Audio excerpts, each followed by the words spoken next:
Sodiq, how you feeling? Oh, yo, fantastic. I can't complain. Couple days to your fight, man. How you feeling? Body, mind? Body feels great. Mind feels great. A little hungry, but can't complain. It's part of the course. First main event, man. How you feeling about that? Yeah, man. It feels natural. You know, when I first got it, it was a little bit surreal. But the closer and closer it got, it's kind of felt like, okay, this is the destined path. You know, I feel like I've spent enough time here, and I've gotten enough eyeballs on me to where the company feels like I deserve it. You know, and when Saturday comes, you just got to go out there and put on a good show, so they'll give you another one. Another long layoff. Why the layoff? Yeah, it's right after my last fight, maybe like a week or two after, I herniated 2 discs in my spine, so it was a little rough getting back in there. And they initially gave me 6 months recovery time. I tried to expedite it as much as I could, but that usually results in it taking longer than expected, and that's kind of how it went. How frustrating is that? I know that last year you got some fights in, and you were looking to be more active this year. Yeah. And again another layoff. It's exactly like you said. To be honest, it's one of those things where it was easier to deal with this time because you start getting used to it. You know, I hate to say it, but like you said, last year a big goal was just to stay more active. It's always the goal, you know. Knock on wood, I can actually keep through with it this time, but it is what it is. I try not to overthink too many of that stuff, and just the problems in front of you, you got to solve it. They throw you Edson Barboza, a UFC legend. What were your thoughts when they throw you that name? Man, it's really dope. They initially gave me that name during the pandemic to fight in Abu Dhabi, but I couldn't make it because of passport problems. So I thought it was an opportunity that I've already missed. So when they brought it back around, man, it was a yes instantly. You know, it's like you said, Edson's a legend. That's a name that I would love to have under my resume. Obviously, on paper, it's a very fun fight. Both of you guys have very fun striking. I asked him, do you see the fight, staying on the feet, or, with it being a mixed martial arts fight, do you see it kind of going everywhere? To be honest, the way we both fight, even when I tell myself that I'm gonna wrestle, it doesn't really come out as much, you know. But yeah, like you said, you see both of our styles, man. It's just gonna be a very exciting fight. That's kind of why they put it together. We're gonna meet in the middle and throw. How do you see this fight ending? If I see it ending in a finish, to be honest. If it's not a finish, then it's gonna be one of those drawn-out wars. Definitely a fight of the night.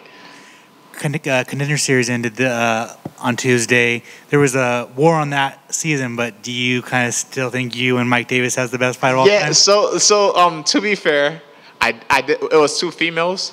2 females, and then on the same episode. Okay, yeah. So to be fair, I didn't watch it, but biasly, I would still say me and Mike Davis had the best fight in Contender Series history. You know, it's one of those things. Even the fans say it too. So I'll have to go watch this one to see if it beats ours, or maybe they could play it side by side on UFC.com or something and let the fans decide. And last night there was the news that Volkanovski's stepping in on short notice. Man, what are your thoughts on that? Man, that is crazy, man. It's because right before that, he put out a statement about fighting Topuria in January, and literally things changed in a day. But man, congrats to him. You know, it's one of those things. A wise man once said, being in the UFC is an opportunity. So when these opportunities show up, man, you better be ready to capitalize on it. And I'm sure he's been compensated very, very well for it too. You know, so I'm very, very happy for him. And the people want to know, where's the unprofessional breakdown for your card? So I've been advised that it wouldn't be smart for me to make an unprofessional breakdown for my fight, you know. But once the fight is over, I'll be right back to making the unprofessional breakdowns and making these millions. Good luck, man. Thank you. Over here, like you mentioned, you were actually supposed to fight Edson Barboza back in 2020. Has your approach towards him changed at all since then? No, it's pretty much the same game plan we had before. And a win Saturday night over Barboza would be huge for your resume, like you said. Are there any other guys in the featherweight division that you'd like to add towards your resume? For sure. Well, the thing specifically with Edson is that he's one of the few OGs left in the weight class. I think around now. That's why I called out Korean Zombie in my last fight too. You know, is one of the people that I would watch when I was a kid. You know, or the people I watched when I was coming up. Is like, hey, I would like to get that guy before they leave. You know, so when it comes to that aspect, think Edson might be the last one. Max Holloway is a young OG, so that'll be a cool one too. But I really think Edson's the last one. And I know the guy I'm about to mention is not really an OG, but an Arnold Allen rematch, is that something you'd like to get back? Oh, yeah, 100%, man. That fight, I was 2 strikes away from getting that win, so I had 2 silly mistakes. So that's definitely one I would love to get back.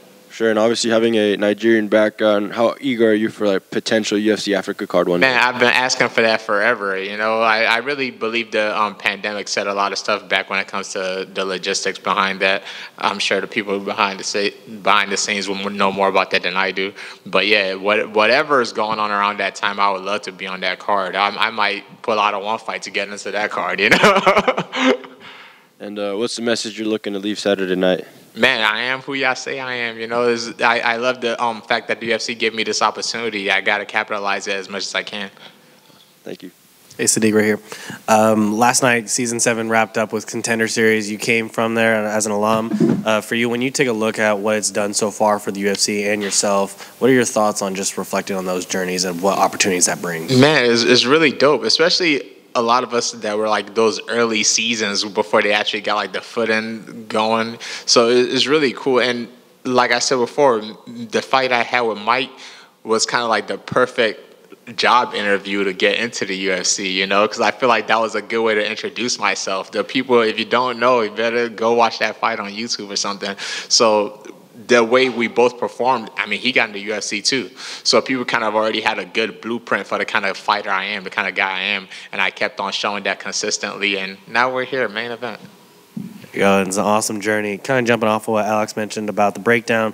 A lot of fighters take a look at other fighters and what's going on in the fight world. As you looked past at this Season 7, I don't know how much you got to watch, but is there anyone that you're looking out for you should kind of mention to UFC and UFC fans, like, you need to keep an eye on this fight? Oh, man, when it comes to fighting, you would drive yourself crazy. I spend about 8 to 10 hours a day focused on fighting, so the more time I could take decompressing out of it, the better. So, no, I don't have anyone for you.